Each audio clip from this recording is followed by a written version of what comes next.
काफी रात हो गई है, वक्त का बिल्कुल पता ही नहीं चला। हाँ, एक काम करो, तुम निकलो, मैं भी बस थोड़ी देर में निकल जाऊंगी। कहो तो मैं तुम्हें घर छोड़ देता हूँ। अरे नहीं नहीं, थैंक यू सो मच, बस थोड़ा सा काम बाकी है, तुम निकलो। Okay, bye. बाय।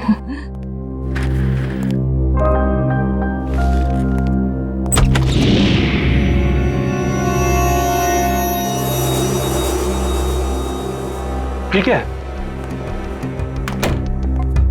क्या है ये वैभव? ये कोई दरवाजे पे एनवलप छोड़ के गया है। बाहर इतनी रात को? ठीक है, तुम निकलो, मैं देखती हूँ। Okay, bye. बाय। इसमें कुछ लिखा भी नहीं है।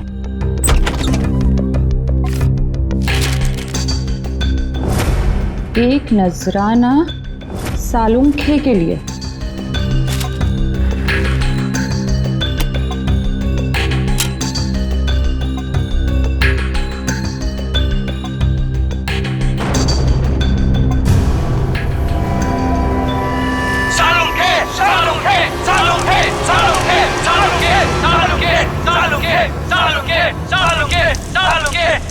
सबका सालुंखे सर के साथ क्या लेना देना है? तो दोस्तों, जिस घड़ी का आपको इंतजार था वो घड़ी अब आ गई है। अब दिल थाम कर बैठिए, कुछ ही पल में आप ये दुर्लभ मम्मी देख पाएंगे। ये मम्मी हमें बड़ी मुश्किल से मिली है, इसे हमने इजिप्ट से मंगाया है और ये हमारे म्यूजियम के लिए बड़े गर्व की बात है। ये दुर्लभ मम्मी सिर्फ और सिर्फ यहाँ है और इस दुर्लभ मम्मी को यहां तक पहुंचाने का सारा श्रेय जाता है मिस्टर हबीब को, जिन्होंने इस 2000 साल पुरानी मम्मी को हमारे म्यूजियम तक पहुंचाया है।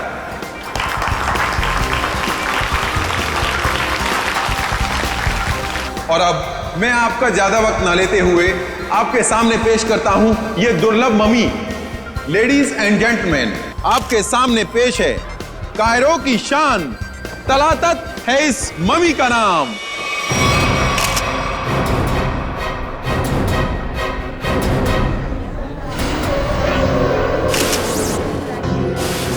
अंदर देखो, ये किसने लिख दिया?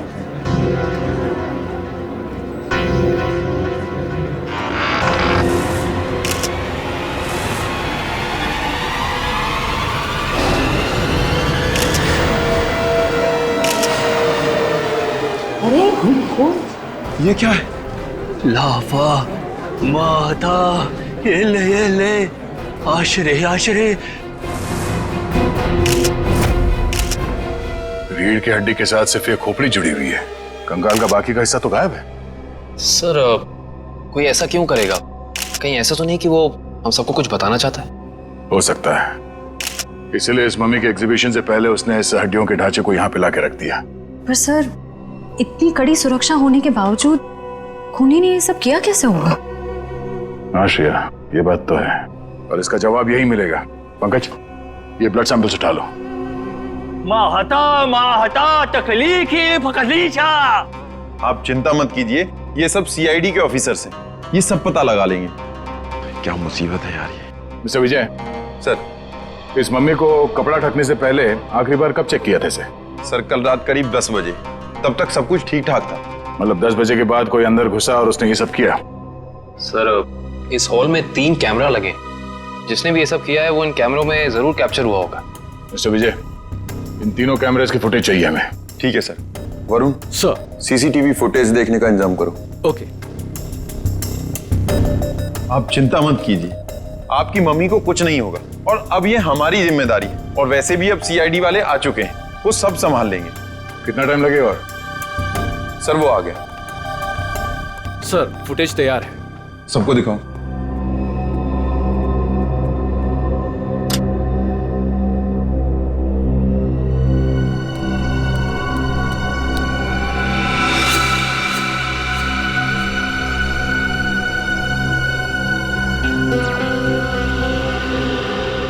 ये क्या? ये फुटेज ब्लैंक क्यों हो गया? जरा फिर से प्ले करो उसे। इसमें तो कुछ भी नहीं है। हाँ कभी, मगर ये फुटेज ब्लैंक कैसे हो सकता है? जरा दूसरे कैमरे का फुटेज दिखा। ऐसे कैसे हो सकता है? तीसरा कैमरे का फुटेज दिखाओ। इस कैमरे में औरत, लंबे बाल वाली औरत दिख रही है और दूसरे कैमरे में कोई दिख नहीं रहा। ये कैसे हो सकता है?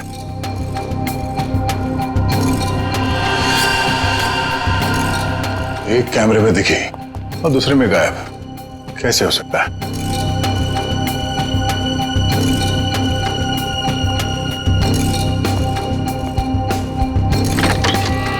ये देखो, वो खूनी यहाँ इस खिड़की से ही अंदर आया है। सर अगर ये खूनी इस खिड़की से अंदर आया है और एक कैमरे में कैप्चर हुआ है, बाकी दोनों कैमरों में कैप्चर क्यों नहीं हुआ? वो इसलिए काविन, क्योंकि शायद ये खिड़की कैमरा के रेंज से बाहर है।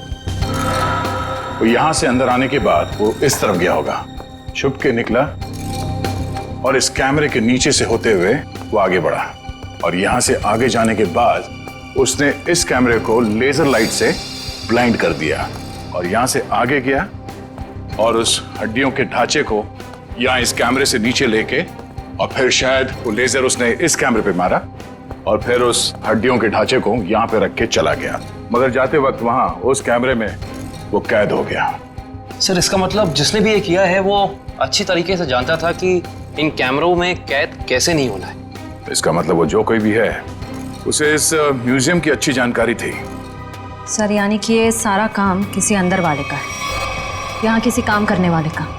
हाँ श्रेया, ये काम यहाँ के किसी कर्मचारी का ही है। सर वो खिड़की देखने में काफी छोटी लगती है, मतलब जो भी अंदर आया है वो ज्यादा कद का नहीं होगा, 5 फीट के आसपास। और सर वो आदमी बहुत पतला दुबला होगा। आदमी क्यों, वो कोई औरत भी हो सकती है। उस फुटेज में उसके काफी लंबे बाल थे। नहीं सर, ये दोनों ऐसा काम नहीं कर सकती। ये तो हमारे यहाँ काफी सालों से काम कर रही हैं। तो फिर कौन कर सकता है? एक मिनट, जरा वो फुटेज दिखाना जहां पे वो औरत दिखी थी फ्रेम में। पॉज करो सर, अब जरा जूम करना। इस औरत के तो साइड हॉक्स है। सर ये लड़कियों का कोई नया फैशन है? नहीं पंकज, ये कोई औरत नहीं है। औरत के भेष में कोई आदमी घूम रहा है। औरत के भेष में आदमी? मिस्टर विजय सर, आपके स्टाफ में कोई ऐसा है जो इस वक्त यहाँ पे मौजूद नहीं है? हाँ सर, एक कर्मचारी था जो टूर गाइड का काम करता था। मतलब अभी कहाँ है? सर वो 2 हफ्ते पहले म्यूजियम का कुछ सामान चुराते हुए रंगे हाथों पकड़ा गया। अनिल नाम था उसका। हाँ सर, अनिल की कदकाठी ऐसी है कि वो इस खिड़की से आ जा सकता है। और एक म्यूजियम को एक टूर गाइड से बेहतर कौन जान सकता है। इस अनिल से मिलते हैं। बड़ी अजीब बात।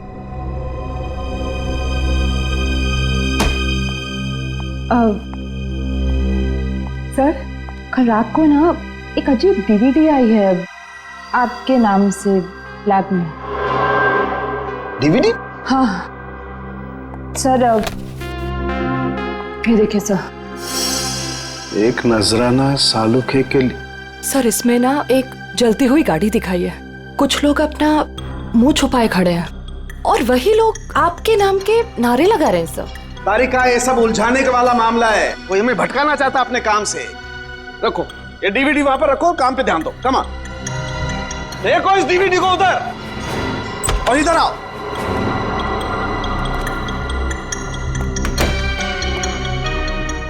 क्या हुआ बॉस, कोई सवाल नहीं पूछा? आते खामोश है सबके सब। चलो कोई बात नहीं, मैं आपको ऐसी बात बताता हूं जिससे शायद आपका मौन व्रत टूट जाएगा। बॉस, बड़ी माथा पच्ची करने के बाद, अच्छी तरह से जांच करने के बाद पता लगा कि इस रीढ़ की हड्डी में छेड़छाड़ की गई है। रीढ़ की हड्डी के साथ छेड़छाड़ की मतलब ये कि इस रीढ़ की हड्डी की हर वर्टिब्रा को गौर से देखो तो पता चलता है कि सारी वर्टिब्रा उल्टे सीधे क्रम में लगी हुई है। रीढ़ की हड्डियां गलत क्रम में लगी है, इसका क्या मतलब हो सकता है यार? मतलब ये कि देखो ये वर्टिब्रा C1, इसके बाद होनी चाहिए C2, लेकिन यहाँ पर है C7 और ऐसे ही ये सब कुछ उल्टा पुल्टा। तो रीढ़ की हड्डी में बाकी हड्डी के टुकड़े अलग ही क्रम में? हाँ, सारी हड्डियां बिल्कुल उल्टी पुल्टी लगाई गई है। जैसे कि C1 के बाद आना चाहिए C2 पर है C7, फिर आना चाहिए C3 पर है C2 और उसी तरह से सारी हड्डियां। C1 C7, डॉक्टर साहब ये क्या है, कुछ समझ में नहीं आ रहा है। अरे तुम्हारी क्या निखिल, हमारी समझ में नहीं आया भैया। बहुत खोपड़ी लगाई तब पता चला है किसी ने बड़ी होशियारी से, बड़ी सावधानी से ये हर वर्टिब्रा को उल्टा सीधा क्रम में लगाया है। और जिसने भी ये किया है ना सालुंखे, किसी खास मकसद से ही किया है, ये खास मकसद से। और एक बात, जिस किसी ने भी ये किया है ना बॉस, उसे मानव शरीर की और मानव की हड्डियों के ढांचे की बड़ी अच्छी जानकारी है। लेकिन सर ये सब करने के लिए कोई इतनी तकलीफ क्यों उठाएगा? सचिन, मुजरिम ये सब करके हमें ये बताना चाहता है कि हमारा मुकाबला किसी साधारण आदमी से नहीं है, वो बहुत खतरनाक है। सिर्फ खतरनाक ही नहीं, दिमागी बीमारी है इस आदमी को। सिर्फ इतना ही नहीं सर, इन हड्डियों पे जो खून लगा हुआ है, टेस्ट करने के बाद पता चला कि वो किसी एक इंसान का नहीं है, बल्कि 3 अलग अलग लोगों का है। क्या मतलब सर 3 और लोग मरे? खून 3 और लोगों का है? 3 लोग और मरे हैं? सचिन, 3 लोग मरे हैं या जिंदा, ये तो तभी पता चल जाएगा जब हम इस सिरफिरे को पकड़ लेंगे तब। लेकिन जिंदा।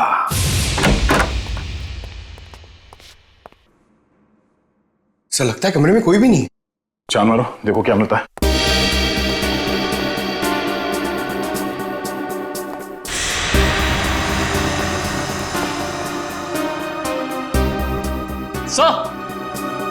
सर ये देखिए, अनिल सर जिंदा है, मगर सांसें बहुत धीमी चल रही हैं इसकी। पंकज, एम्बुलेंस को फोन करो जल्दी। हाथ खोलो। ये क्या? Pen drive? Play me. तो इसे चलो जल्दी।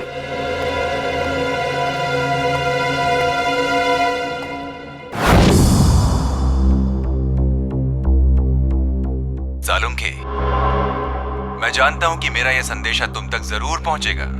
मैंने सुना है कि तुम दुनिया के एक प्रसिद्ध फॉरेंसिक विशेषज्ञ हो और मुश्किल से मुश्किल केस को चुटकी बजाते ही हल कर लेते हो। मैं ऐसा नहीं मानता। मेरी नजरों में तुम सिर्फ एक आम इंसान हो और अब मैं आ गया हूं और बहुत जल्द दुनिया के सामने तुम्हारी असलियत ला कर रख दूंगा। सालुंखे, मैंने 3 आदमियों को बंदी बनाकर रखा है। अब उनकी जिंदगी तुम्हारे हाथों में है। तुम चाहो तो उन्हें बचा सकते हो। तुम्हारे पास जो रीढ़ की हड्डी है उसके जरिए उन तक पहुंच सकते हो, लेकिन तुम्हारे पास सिर्फ और सिर्फ 6 घंटे हैं।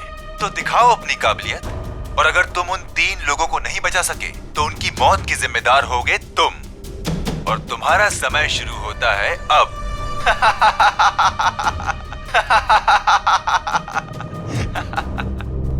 सर ये आदमी तो खुलेआम डॉक्टर सालुंखे को चुनौती दे रहा है। सर, हमें सालुंखे सर को इसके बारे में बता देना चाहिए।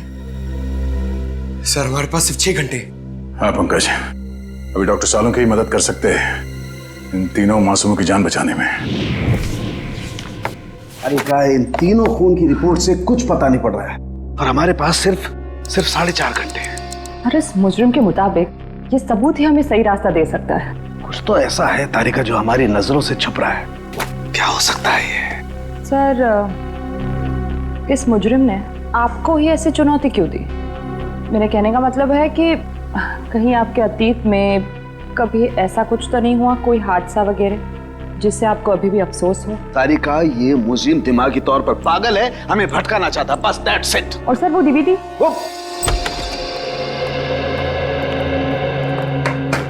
क्या हुआ सालुंखे, क्या पता चला? बॉस, हमारे पास सिर्फ 4.5 घंटे हैं। वक्त गुजरता जा रहा है और मुझे अभी तक कुछ पता नहीं चला है। यार वही मैं तुझे कहने आया हूं कि जल्दी बता। बस मुझे लगता है इस रीढ़ की हड्डी में कोई कोड है। मुझे एक एक वर्टिब्रा फिर से चेक करनी पड़ेगी बस।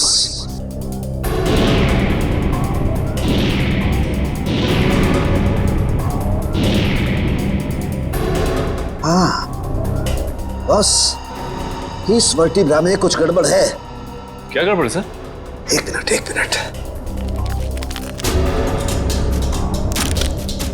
एक मिनट बस।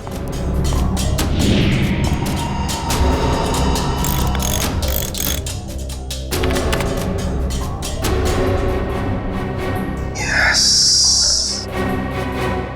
हाँ बस, पकड़ में आ गया। बॉस, इस इंसान की ये वर्टिब्रा में, ये वर्टिब्रा इंसान की नहीं है। तो फिर किसकी है सारुण के? जानवर की है।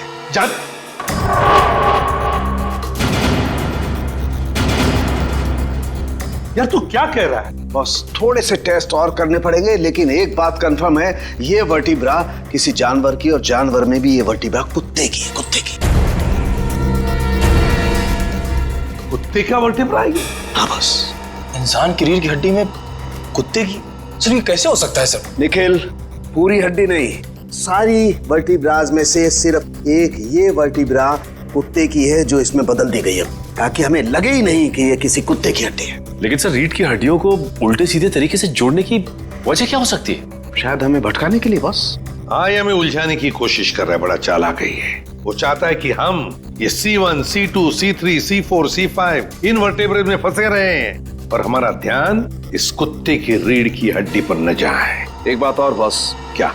इस हड्डी को देख करके लगता है कि ये हड्डी किसी बड़ी नस्ल के कुत्ते की हड्डी है। बड़े नस्ल के कुत्ते की रीढ़ की हड्डी? तो फिर सचिन पता लगाना पड़ेगा ऐसे कौन कौन से डॉग ब्रीडर्स हैं जो बड़े नस्ल के कुत्ते ब्रीड करते हैं और किन किन लोगों ने कुत्ते पाले हैं। पता चल गया? Okay, thank you sir. क्या कहा सारुण के? सर कुत्ते की नस्ल का पता लगा लिया उन्होंने। ये वैल्यून नस्ल का कुत्ता है सर। वैल्यून नस्ल का कुत्ता? हाँ सर, माफ कीजिएगा, आप लोगों को इंतजार करना पड़ा। बताइए मैं आपके लिए क्या कर सकता हूँ? हमें कोई परेशानी नहीं हुई, आप सिर्फ इतना मुझे बताइए कि क्या आप वैल्यून नस्ल के कुत्ते बेचते हैं? हाँ सर, ये बड़े दुर्लभ और बड़े आकार का कुत्ता है। हम इसे बाहर से मंगवाते हैं अपने कुछ खास ग्राहकों के लिए। तब तो ये आसानी से बता सकते हैं आपके इस नस्ल के अब तक कितने कुत्ते बेचे आप? हाँ सर,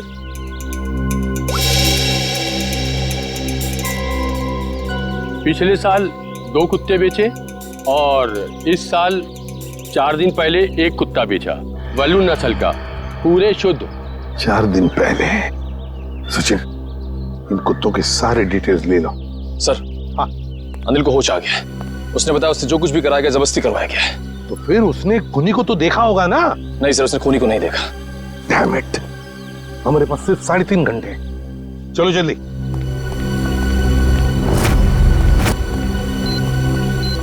सर हमने 2 घर तो चेक कर लिए, उनके कुत्ते तो सही सलामत हैं। हाँ निखिल, अब इस घर का कुत्ता देखते हैं, शायद यहीं से कुछ पता चल जाएगा। जी, किससे मिलना है? जी हम लोग CID से। आपके पास वैल्यून नस्ल का कुत्ता है ना? जी हाँ। हम उसे देखना चाहते हैं। अंदर आइए। रेक्स ने कुछ किया है क्या? अरे नहीं नहीं, आपके कुत्ते ने कुछ नहीं किया है, बस हम उसे देखना चाहते हैं। जरा बुलाइए ना आपके रेक्स को। सर वो क्या है कि हमारा नौकर उसको घुमाने के लिए लेकर गया है, बस अभी आता ही होगा। सर बैठिए ना प्लीज। नहीं नहीं, थैंक यू। सर इसका मतलब ये कुत्ता भी बिल्कुल ठीक ठाक है?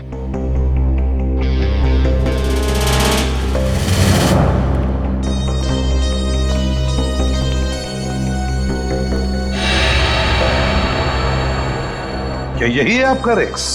जी सर, आपको कोई शक है क्या? मैं फिर से पूछता हूं, क्या यही रेक्स है? जी हाँ सर। देखिए, हमारे पास जिस कुत्ते का फोटोग्राफ है उसके दाहिने आंख के ऊपर, मतलब यहां पर एक काला धब्बा है। आपके इस रेक्स में वो नहीं है। ये क्या कह रहे हैं सर आप? इसका मतलब तो यही हुआ कि जो कुत्ता आप लोगों ने खरीदा है वो ये कुत्ता नहीं है। ये क्या है मैं? क्या कह रहे हैं सर? हमें कुछ समझ में नहीं आ रहा। ये तो अब माया जी समझाएगी। क्यों माया जी, कहाँ है रेक्स आपका? वो सर। माया जी प्लीज, हमारे पास वक्त बहुत कम है, इसलिए जवाब दीजिए। किसी की जिंदगी और मौत का सवाल है, प्लीज। अशोक, रेक्स गुम हो गया था।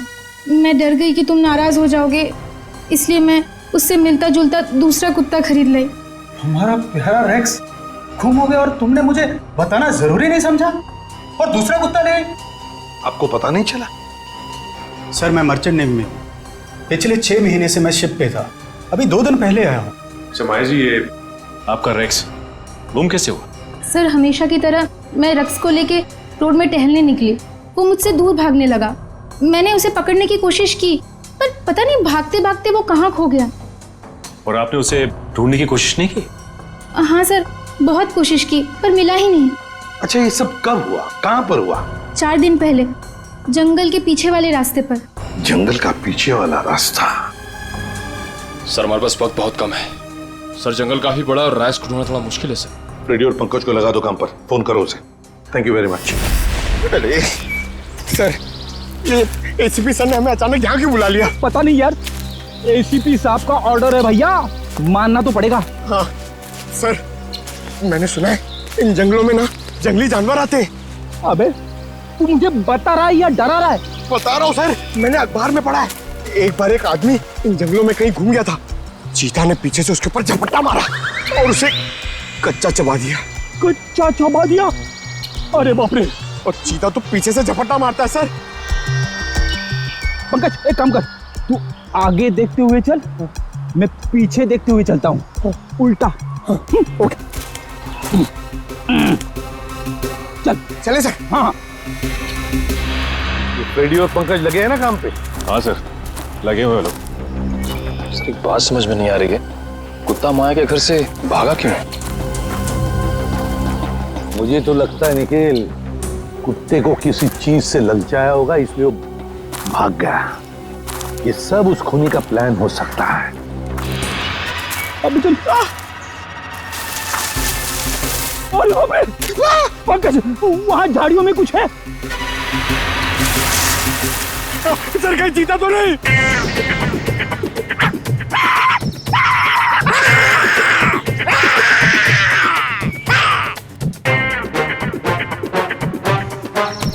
भाग गया सर, चीता भाग गया।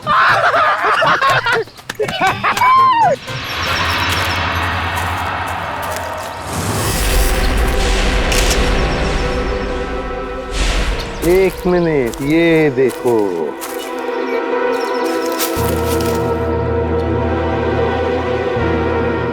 हड्डियां, जरूर इसी से ललचाया होगा कुत्ते को। शाबाश पंकज, शाबाश! तुमने मुझसे कुछ नहीं सीखा। नहीं, मगर एक बात जरूर सीख ली, बहादुरी की। बहादुरी? सर, मैंने तो आपकी बहादुरी कभी नहीं देखी। अबे मैं बहादुर था मैं, शादी से पहले, मगर शादी के बाद तो। सर, एक चीता कहीं फिर से तो नहीं आ गया? अरे बाप रे, अब क्या करें? आपको पेड़ पे चढ़ना आता है? नहीं पंकज, भाग भाग भाग भाग, भाग।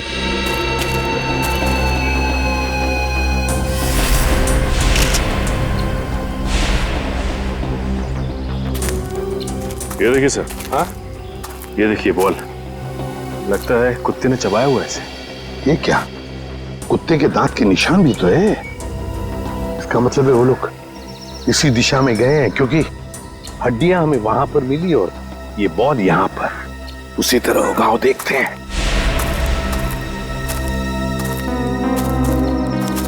ये क्या, जंगल का रास्ता तो यहीं पर खत्म हो गया। क्या करें?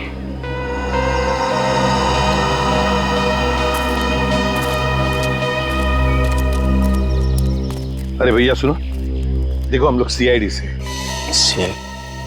घबराओ मत, सिर्फ पूछताछ करने आए हैं। एक बात बताओ, 4 दिन पहले क्या तुमने यहाँ पर किसी बड़े नस्ल के कुत्ते को देखा है? सफेद रंग का कुत्ता, उसके शरीर पर काले काले धब्बे थे, बड़ा खूबसूरत सा कुत्ता था। ये कुत्ता क्या सब, यहाँ तो दिन में बहुत सारे कुत्ते घूमते हैं। अरे भाई साहब, आपको बताया ना कि बड़ी नस्ल का कुत्ता, वो कोई आम कुत्ता नहीं था। अच्छा, वो जिसे लोग गाड़ियों में लेकर घूमते हैं?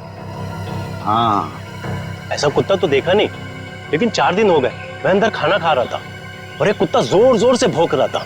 तो मैं खाना छोड़ के बाहर आया, कुत्ता तो नहीं था, लेकिन एक सफेद कलर की वैन तेजी से निकल गई। शायद वो कुत्ता उसमें हो। सफेद कलर की वैन? अच्छा, वैसे तो तुम लोगों को आदत सी होती है ना किसी भी गाड़ी का नंबर, गाड़ी का मेक याद रखने की, तो हो सकता है उस गाड़ी का भी नंबर याद हो तुम्हें। हाँ साहब, वैन का नंबर था STU 3339। STU 3339। Thank you Sachin, इस इस वैन का पता लगाओ। सफेद कलर की वैन STU 3339। बस हो गया नाटक। हाथ ऊपर। चुपचाप अपने आप को हमारे हवाले कर दो। हाथ ऊपर।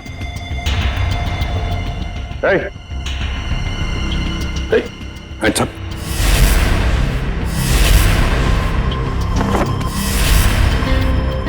डमी। सर एक खूनी हमारे साथ अजीब खेल खेल रहा है। हाँ समझ।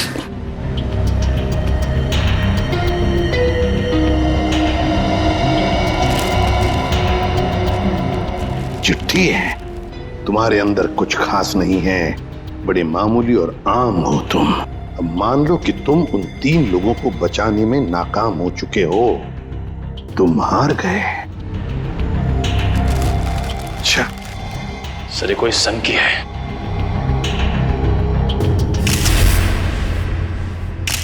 ये देखिए सर, इसके हाथ में ये फूल, लगता है कुछ बताना चाहता था हमको। हाँ ये हमें कुछ बताना चाहता है, कुछ ऐसी चीज जो साळुंखे को भी दिख नहीं रही है। साळुंखे तो अब तक वहां पहुंचा ही नहीं। पता लगाना पड़ेगा है क्या ये सुराग जो अभी भी धुंधला सा है। या साळुंखे सिर्फ 40 मिनट बचे हैं। जो भी करना है जल्दी कर। हाँ बॉस आई नो। ये रीढ़ की हड्डी की गुत्थी तो सुलझा ली, लेकिन उसके आगे कुछ समझ में नहीं आ रहा है। सर जरूर हमारी नजरों से कुछ ना कुछ तो छूट रहा है। आई नो तारिका कुछ छूट रहा है, लेकिन क्या छूट रहा है वो तो समझ में आए। तारिका ये स्कल पकड़ो जरा। तारिका वो सब लो। सर ये लीजिए सर।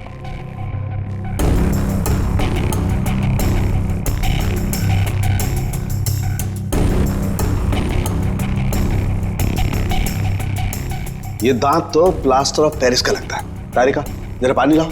प्लास्टर ऑफ पेरिस का दांत? कोई प्लास्टर ऑफ पेरिस का दांत क्यों लगाएगा? नहीं साळुंखे, ये जरूर खूनी किसी और तरफ इशारा कर रहा है।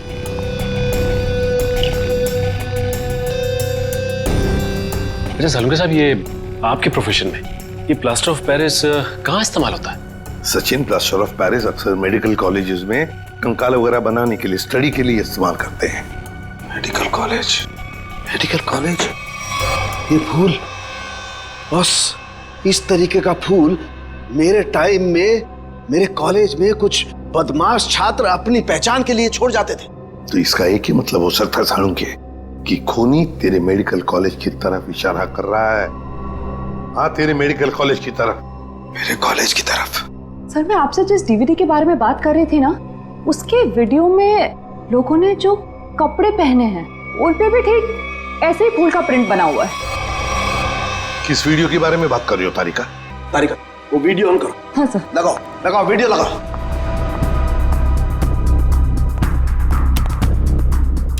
प्ले करो प्ले करो। सर क्या बात है, सच में आज ये कर दिखाएगा।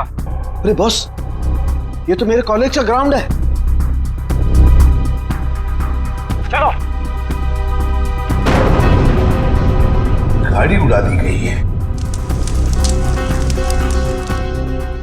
साळुंखे साळुंखे साळुंखे साळुंखे साळुंखे साळुंखे साळुंखे साळुंखे साळुंखे साळुंखे। और वहां पर जितने भी लोग हैं सब तेरा ही नाम ले रहे हैं। साळुंखे साळुंखे साळुंखे। फिर इस वीडियो के बारे में पहले क्यों नहीं बताया तूने हमें? ये क्या चक्कर है साळुंखे? बॉस कॉलेज में एक घटना के दौरान डीन की कार जला दी गई थी, लेकिन इसमें मेरा कोई लेना देना नहीं है। ऐसा तू कहता है ना साळुंखे, लेकिन खूनी सोचता है कि तेरा ही हाथ है इसके पीछे, इसलिए वो तेरे पीछे पड़ा है। नहीं साळुंखे, तेरा कुछ ना कुछ तो संबंध जरूर है इस केस से। गॉड, प्लास्टर ऑफ पेरिस का दांत लगाना, उस डमी के पास उस फूल का छोड़ जाना। My God. बॉस बॉस ये मुझे अपने कॉलेज की तरफ बुला रहा है। मतलब सर इन तीनों विक्टिम्स को भी इसी कॉलेज में रखा गया होगा? हाँ सिर्फ 30 मिनट बाकी है, तेरे मेडिकल कॉलेज में जाना होगा।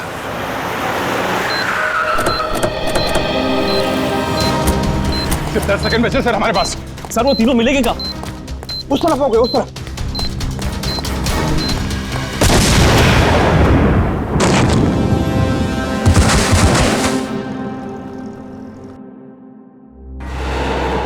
अभिजीत, डॉक्टर साहब, अब ठीक है? मैं कैसे ठीक हो सकता हूँ? 3 बेगुनाह लोगों की जान ली, क्यों किया तुमने ऐसा? संभालिए अपने आप को डॉक्टर साहब। नहीं, मैं कैसे संभाल सकता हूँ? उसने 3 बेगुनाह लोगों की जान लिया, मैं उस खूंखार को अपने हाथों से मार के रहूंगा।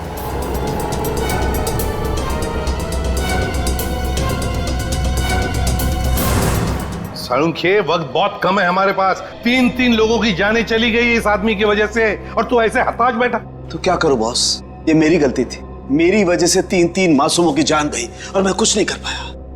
बॉस, मैं फेल हो गया। यार, तेरी वजह से जान नहीं गई है, तूने जो भी करना था सब कर लिया। अगर वक्त पर काम नहीं आया तो क्या किया बॉस? मुझे पहले क्यों नहीं समझ में आया?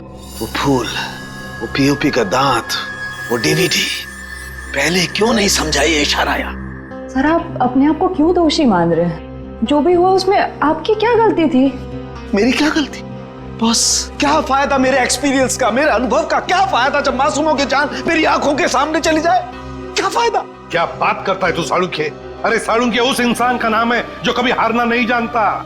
जहां पर कुछ भी नहीं है उसमें से कुछ न कुछ तो ढूंढता ही है। हाँ सर, जब उम्मीद की एक भी किरण दिखाई नहीं देती, उस वक्त भी आप ऐसा कुछ ढूंढ निकालते हैं कि हम लोग आसानी से केस सॉल्व कर लेते, मुजरिमों को पकड़ लेते। Yes, eureka! जहर बॉडी में आया था दांत से। लेकिन सचिन, आज मुजरिम जीत गया। सीआईडी की ड्यूटी के दौरान जो कुछ भी हमने आपसे सीखा है, आपका जोश, आपका हौसला, सर आप कभी हार नहीं मान सकते। हाँ सर। देखता क्या है, सोचता क्या है? उठ, लग जा काम पे। बॉस, मैं तुमसे वादा करता हूं, ये साळुंखे तुमसे वादा करता है, मैं उस खूनी को छोड़ूंगा नहीं। मैं उससे उसके अंजाम तक पहुंचा करके रहूंगा बॉस। यस यस, ये हुई ना बात। साळुंखे कभी हिम्मत नहीं हारता, आप देखना। यूं सुराग मिलेगा साळुंखे, यूं सुराग मिलेगा। मेरे साथ तुम लोगों का साथ है, साळुंखे हार सकता नहीं। मैं जरूर उसे उसके अंजाम तक पहुंचा के रहूंगा।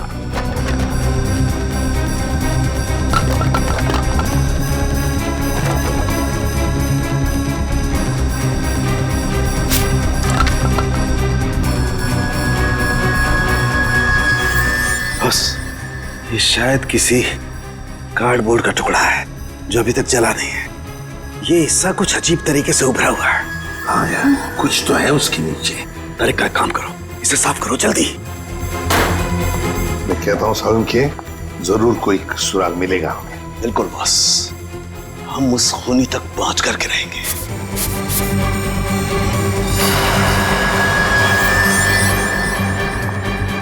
सर, से देखिए, यहाँ पे कुछ लिखा हुआ है। एवी क्या हो सकता है? सर, जेडी रोड पे एक कार्डबोर्ड बॉक्स की कंपनी है सर, जो पिछले 2 सालों से बंद है, और उस कंपनी का नाम है एवी एंटरप्राइजेस। तो इसका एक ही मतलब हो सकता है कि खूनी ने अपना ठिकाना बना दिया है उधर ही, एवी एंटरप्राइजेस में। काश अब वो जान पाता कि उसकी उल्टी गिनती शुरू हो गई है।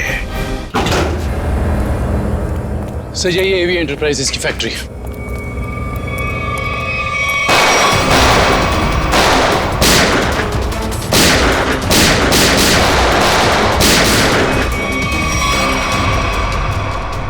क्या बात है, अभी तो हमारा स्वागत गोलियों से हो रहा था, अभी एकदम सन्नाटा।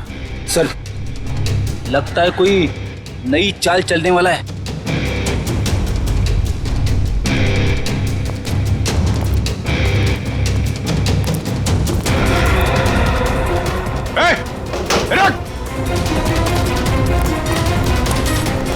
सर, तुम लोग देखो उसको। कहाँ गए तुम्हारे बाकी साथी हैं? सर, मैं शिखर हूँ। मेरे चचेरे भाई भूपेंद्र को किसी ने अगवा कर लिया है। वो निकल भागने में कामयाब भी हो जाता, मगर उसने फिर से उसे पकड़ लिया। सर, इसका मतलब वो तीसरा विक्टिम अभी भी जिंदा है? एम्बुलेंस को फोन करो जल्दी। मेरे भाई भूपेंद्र ने मुझे मदद के लिए बुलाया था। हाँ। लेकिन मेरे आने से पहले उसने उसे फिर से पकड़ लिया। मैं आपको फोन ही करने वाला था, लेकिन गोली लग गई तुम्हें। प्लीज उसे बचा लो सर। निकल गए वहां से। कोई बात नहीं, तुमने उन लोगों को देखा था ना, उनको पहचानते हो? कुछ याद है उनके बारे में? सर मैंने खिड़की से उसकी एक झलक देखी थी। हाँ। उसका चेहरा झोपड़े के पास से जला हुआ था। चेहरा जला हुआ था?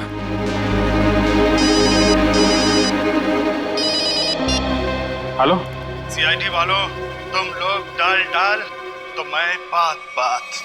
तुम लोग मुझे कभी पकड़ नहीं सकते। भूपेंद्र की मौत इतनी भयानक होगी कि उसका जिम्मेदार सिर्फ और सिर्फ सीआईडी होगी। देखो तुम लोग। हेलो हेलो, कौन था सर? खूनी अब हमें चुनौती दे रहा है। सर पता नहीं वो लोग भूपेंद्र को कहाँ ले गए होंगे।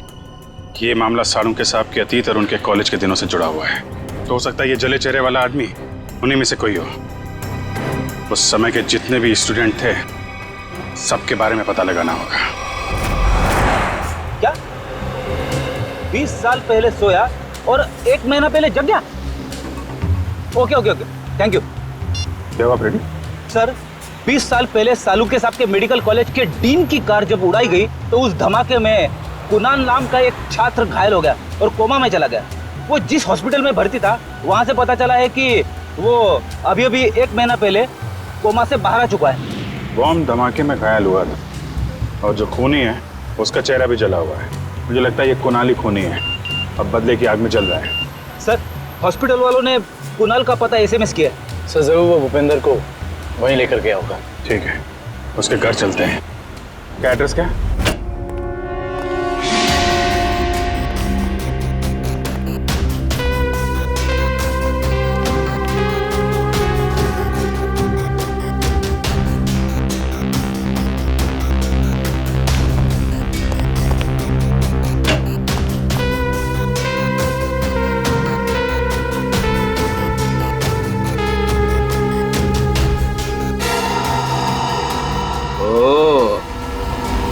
तो यहाँ छुप के खड़ा है। बाहर आ जाओ कुणाल, तुम्हारा खेल खत्म हो चुका है। बाहर आओ।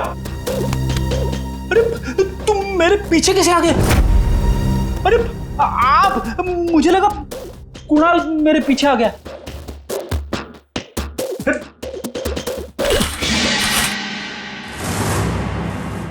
सिर्फ जूते हैं, वहां चेक करो।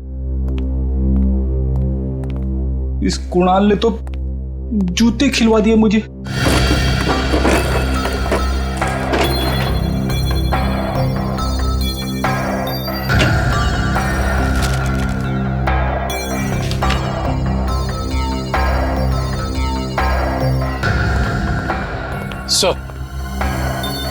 यहाँ कोई नहीं है। कोई बात नहीं, ये कुणाल की फाइल मिली है। देख रहा हो सारे सर्टिफिकेट्स और ये एड्रेस देखा इसमें। दूसरा एड्रेस लिखा है यहाँ पे, 12 गोलकुंडा। कहीं भूपेंद्र को लेके यहाँ तो नहीं छुपा बैठा है?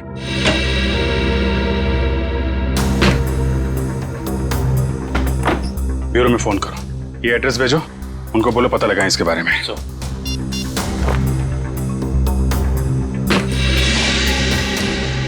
अरे सर जल्दी आइए। अरे सर जल्दी आइए।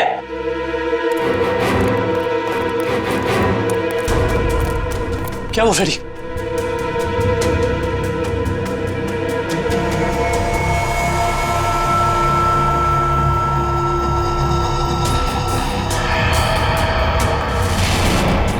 मैं अपना बदला लेकर रहूंगा। जिसने भी मुझसे मेरा कीमती वक्त छीना है, मैं उसकी जिंदगी छीनूंगा। जो दर्द मुझे मिला है वो दर्द मैं बराबर लौटाऊंगा। मैं तुम लोगों पर ऐसा दाग लगाऊंगा जिससे सिर्फ तुम्हारी मौत ही मिटा सकेगी। मुझे किसी भी कीमत पर अपना बदला पूरा करना है। काफी तैयारी कर रखी है इसने बदला लेने की। सर ये फोटोज देखिए सर। सर इसमें साळुंके सर की भी फोटो। और सर उन 3 विक्टिम्स की भी फोटोज हैं। ये फोटो तो अभी हाल के ही लग रहे हैं।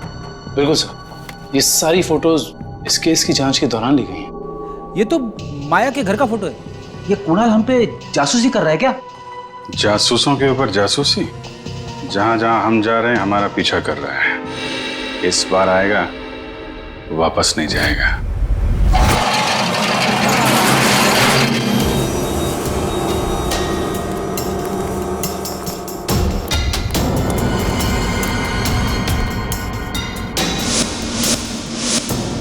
सर, उस आदमी को बांध के रखा हुआ है। ये आदमी तो भूपेंद्र लगता है सर। भूपेंद्र, भूपेंद्र, ये तो बेहोश है। मैं खोल देता हूँ सर। नहीं, एक मिनट कविन, एक मिनट। अगर वो खूनी इस आदमी को मारना चाहता था तो बॉक्स फैक्ट्री में भी मार सकता था। इसे यहां पे लाके बांध के क्यों रखा है? ओह, मतलब ये हमें मारने के लिए चाल बिछाया उसने।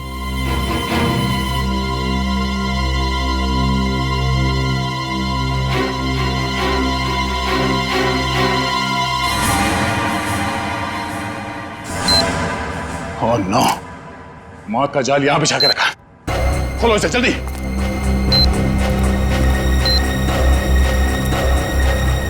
जल्दी खोलो इसे।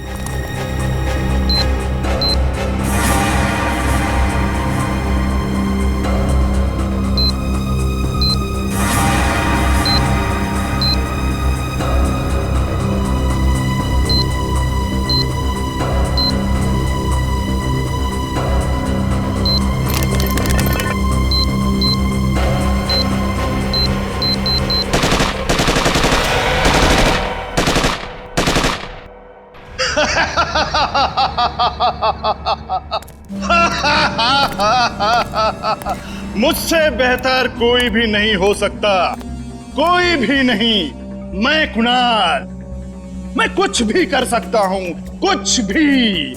मैंने सीआईडी वालों को सुला दिया, मौत की नींद सुला दिया। अब दुनिया में इसके बाद कोई भी अमन और शांति का जिम्मा अपने कंधे पर नहीं उठाएगा। अभी एक को सबक सिखाना बाकी है। सालुंखे, अब तुम्हारी बारी है, तुम्हारी बारी है। अब तेरी बारी है कुणाल। तुम लोग जिंदा कैसे हो सकते हो? तेरे जैसी बीमारी सीआईडी का कुछ नहीं बिगाड़ सकती। सीआईडी मरती नहीं, मारती है तुम जैसे गुनहगारों को। क्या कह रहा था तू? डॉक्टर सालुंके को सबक सिखाएगा? हाँ, चल तुझे डॉक्टर सालुंके के पास पहुंचाते हैं।